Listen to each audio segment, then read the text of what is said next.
Hello and welcome to the MA Polce Consulting YouTube channel. I'm Jeffrey Isherwood, Senior Cybersecurity Consultant here at MA Polce, and as my friend here, Marketing Director Catrina Dibble likes to call me, Cyber-ish. Love it. It works, Ish. So we've been talking a lot about compliance. Our clients are talking about compliance. Future customers that we're visiting are talking about compliance. Yeah. You can't get away from it. We want to talk about New York State. New York State. We're in New York. All of our clients are in New York. The Empire State is our home. Yes. So let's talk a little bit about New York State businesses. Okay. Yeah. So the big one, all right, and I'm going to reference my paper here again. Oh, the New York State Stop Hacks and Improve Electronic Data Security Act. We call it the New York State SHIELD Act. Okay. Any common misconception, okay? The New York State SHIELD Act actually impacts businesses that are not in New York. Did you know that? I did not know that. Yeah. If you have a business, let's say there's a business in, pick a border state, Vermont, Massachusetts, New Jersey, Pennsylvania, Yeah. right? If they are doing business in New York State, Okay. with New York State businesses or with New York State consumers, clients, customers, patients, whatever, okay? If that business has data about New York State, then the SHIELD Act applies to them. So this is a lot bigger. It's bigger than just New York State. Yeah. And the New York State SHIELD Act says you have an obligation, the organization, your company, has an obligation to properly collect, store, and safeguard the data of New York State entities. Okay? If you do not properly do all of that, there are fines and fees and repercussions that could be levied against your business. And if it happens too often, many businesses can't survive it happening more than once. I bet. Okay. The New York State SHIELD Act covers how did it properly disclose of a data breach. Okay. You have an organization, and I tell people all the time, it's not a matter of if your company is going to be hacked. It's more a matter of when your company is going to be hacked. Yeah. Unfortunately, that's the age we live in today, is that 9 out of 10 companies will experience some sort of a security incident, maybe not a data breach, maybe not an army of hackers hitting them, okay? But some sort of a data breach. It could be as simple as a lost thumb drive or a lost DVD. Yeah. The CEO's cell phone gets stolen at the airport, right? And it has company data on it, right? Yeah.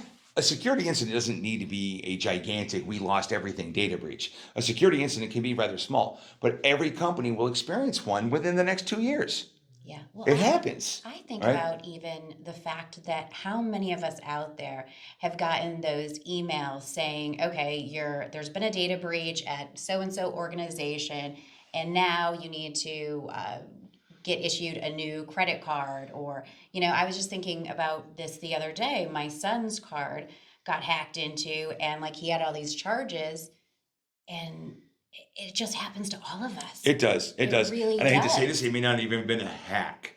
Okay. Okay. It could be a waitress or waiter at a bar or restaurant copied cloned the card, or it could be someplace that he used that card and their database of customer information got breached. Yes. So it may have been a hack. It may not. Right. We can't tell anymore, right? Yeah. How those emails though that you're talking about? Yes. That's New York State SHIELD Act. Right. The businesses have to properly explain the breach, disclose the information to the people who are impacted. That's all governed under the New York State SHIELD Act. Yeah. Similar caveats to that are in New York State Education Law Section 2D. Yes. The one we lovingly call Ed Law 2D, right? Because it's smaller, shorter, easier to remember. The New York State Department of Financial Services has, are you ready for this one? Oh boy. Part 500 of Title 23 of the New York State Codes, Rules, and Regulations. Wow. NYC RR 500. Okay. All of these things they have in common. Okay. Businesses. So that last one is financial systems and services. Okay. New York State SHIELD Act is everybody. Ed Law 2D is educational organizations. Yeah. Okay. The long and the short of it, they all have rules, and most of them are similar, but you have to comply with all of them. Right. All right. Schools have to comply with Ed Law 2D. And the SHIELD Act? And the SHIELD Act. Right. right? Financial services companies have to comply with NYC 500 and the SHIELD Act. Yeah, Okay? it's a lot. It's a lot. It can be a lot. They govern things like, do you have a security awareness program? Okay. Do you have an incident response plan? Do you have a business continuity plan? Do you have a disaster recovery plan? How often are they reviewed? Okay, those are all important things. How do you do data breach disclosure, and does it follow all of the rules? Can you properly know how to identify a data breach?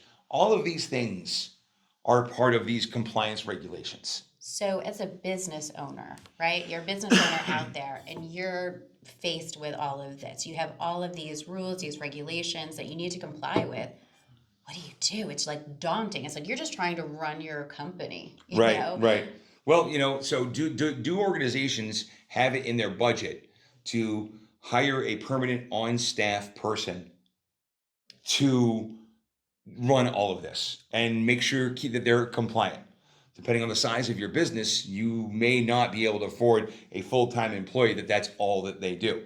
Yeah, that makes sense. Because it's more than just salary, right? It's salary, it's benefits, it's overhead, it's the office space, the equipment that they need to use, the seat they sit in, the rent you have to pay on the building. There's a lot of overhead with every single employee you hire, and businesses know that. Yes. So can they afford to hire a compliance person? That's all they do is this. Right. Many businesses can't.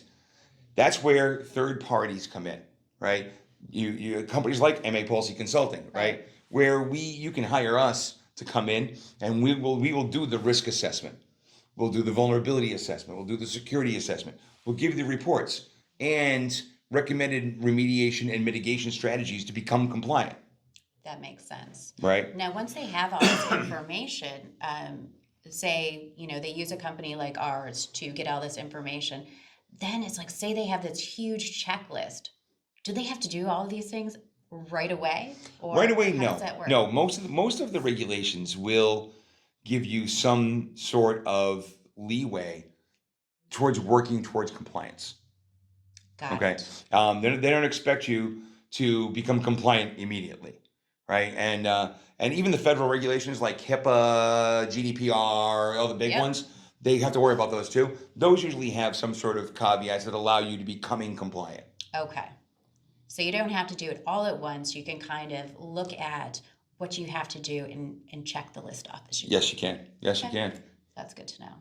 Well, I hope you enjoyed our video today. Please hit like and subscribe below. That way you're notified when we come up with future videos. And we have a webinar coming up at the end of the month. We do. The end of December, we're going to have a compliance webinar. And if you have any topics that you'd like us to cover that are compliance related, please leave those in the comment section below. And I'll do my best to address those when we do the webinar at the end of the month. Yeah, thanks, Sid. All right. Thank you.